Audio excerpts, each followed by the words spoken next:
So when we're talking about tree cutting and tree removal, as I've learned from my previous property on Purdom, that can run you with trees this size, man. They can run you a couple $100s a pop to remove them, or just cutting them back and getting them hauled off can easily go from $500 to $2,500 just like that, depending on location and how big the trees are.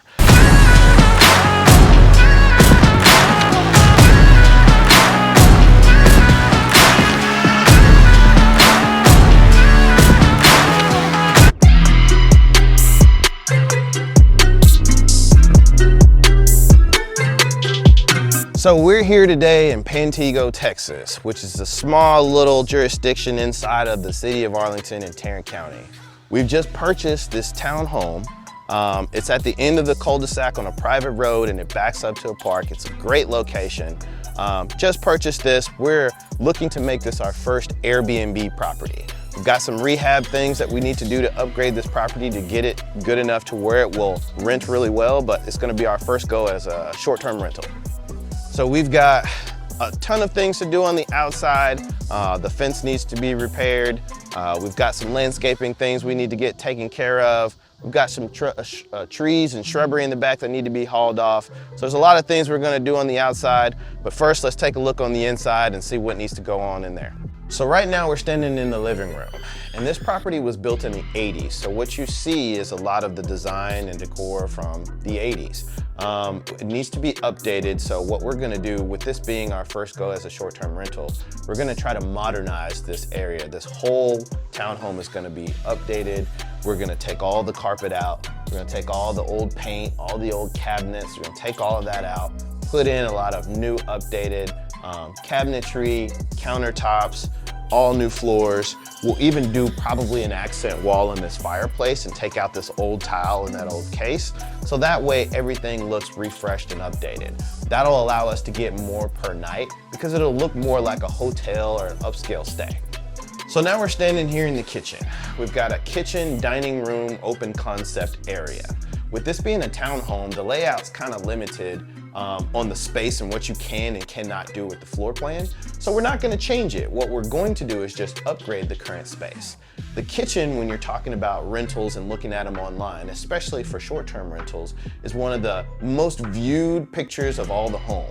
So this is where you get the most bang for your buck if you do update. We're gonna change these countertops, change the cabinets, all new appliances, all new sinks, all new fixtures and switches and electrical plugs, and then we're gonna turn around and change these floors. That will allow us to get a higher price per night on the rental, which will translate into more income based off of just the kitchen renovation alone. So we pay a lot of attention to making sure that the kitchens are renovated and upgraded to the highest quality. So now we're standing in the primary bedroom. It's got its own bathroom, so what you notice first thing off the bat is the carpet in this bedroom actually continues into the bathroom. That's a no-no. That's not gonna look well, it's not gonna rent well, it's gonna be nasty if people are coming in, there's a lot of traction in and out of a wet space on carpet. So the first order of business is to tear all this carpet up. Second order of business in this room is to get this yellow paint off the wall, because this yellow paint is just not gonna work. We've gotta get this thing looking the latest and greatest of paint colors, soft colors, neutral colors is usually what we're gonna run with. Something that's not too bright where it'll show a lot of dirt, but it's also not too dark where it won't allow the natural light to blend off the walls. We wanna make it open and airy. We want to change the floors. We'll probably put a waterproof vinyl down, something that's a little bit more trendy and a little bit more durable, and then maybe some area rugs or mats to help give it a little bit of soft feel. So we pay a little bit of attention to the bedrooms, but usually it's just paint, flooring, and windows.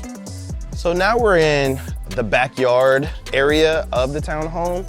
One of the things that you notice right off the bat is that the trees have been overgrown, almost over on top of the carport. So when we're talking about tree cutting and tree removal, as I've learned from my previous property on Purdom, that can run you with trees this size, man. They can run you a couple $100s a pop to remove them, or just cutting them back and getting them hauled off can easily go from $500 to $2,500 just like that, depending on location and how big the trees are.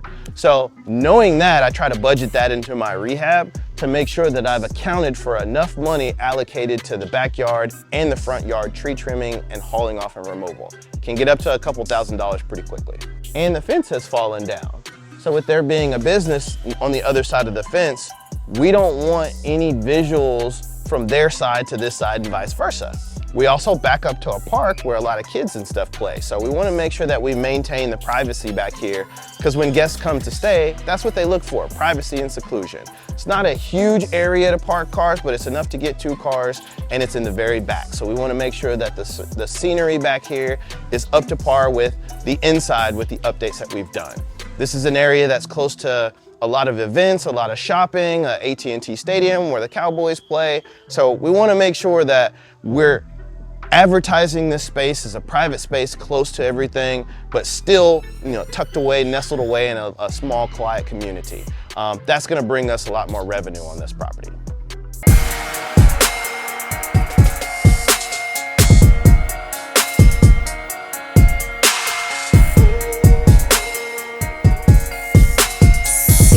So we're switching gears today. I've got my realtor hat on, and so today we're in Mesquite, Texas, where I am listing a property, getting it ready to be put on the market. We've taken professional photos, I've got measurements, descriptions, and I'm getting the property prepared to be put on the market so that way we can get some buyers in here and get this property sold. So this one here on Decoy, it's a 4-bedroom, 2 living area, 2 full bath. Great plan, it's a split plan. Corner lot on 1/3 of an acre, just beautiful outside landscaping, beautiful inside. I think it'll do really well. So when someone reaches out to me and they're thinking about putting their home on the market, typically I'll come out to the home, have a conversation with them about value, and then we will come to an agreement on if we're going to put that property on the market or not. The next step for us is to get professional photos done, get measurements and descriptions done, get our admin paperwork signed, and then I can physically come to the property and put the sign in the yard, the lockbox on the door, and open it up for showings for other realtors. So that's pretty much front to back how it goes. That process takes a few days to maybe a week. So Mesquite's a unique market. Right now there's a lot of development going on here, so a lot of new construction popping up. Because of the proximity to downtown Dallas, only being about 15 minutes away, it typically has a lot of turnover, meaning there's a lot of people moving in and out of the city. So the days on market for this particular property were about a week, the average days on market, from getting it on the market to getting it sold. So I think the property will do really well. Even though the market in general and the economy has kind of cooled off a little bit, Mesquite's still very hot. And so putting this property on the market with 1/3 of an acre on the corner should go pretty quick.